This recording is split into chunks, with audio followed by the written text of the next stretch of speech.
પાપડ વિશે અવનવું. જેમ દહીં અને અથાણું આંતરડાને સ્વસ્થ રાખનારા બેક્ટેરિયા વધારે છે અને ચટણી પેટને ઠંડુ રાખે છે, તેમ પેટની પાચન ક્રિયામાં પાપડ છે એ મદદરૂપ થાય છે. પાપડમાં વપરાતો અજમો, હિંગ, કાળા મરી પાચનમાં મદદ કરે છે અને ગેસ, એસિડિટી અને પેટનું ફૂલવું વગેરે જેવી સમસ્યા હલ કરવામાં મદદરૂપ થાય છે. વજન ઘટાડવા માટે ના આહારમાં પાપડનો ઉપયોગ કરવાથી શરીરને મળતી કેલરી વધતી નથી અને પેટમાં પાપડ પડ્યા રહે છે અને પચતા વાર લાગે છે, તેથી પેટ ભરેલું લાગતા ભૂખ ઓછી લાગે છે. આથી ડાયટિંગમાં તેનો ઉપયોગ કરી શકાય છે. ઉબકા આવતા હોય તો પાપડ ખાવાથી આ સમસ્યા દૂર કરી શકાય છે.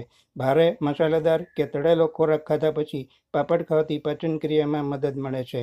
જીરા પાપડ, અજમા પાપડ, કાળા મરીના પાપડ ખોરાકના પાચનમાં મદદરૂપ થાય છે અને ગેસ, ઉબકા અને પાચન સંબંધી સમસ્યા ઓછી થાય છે.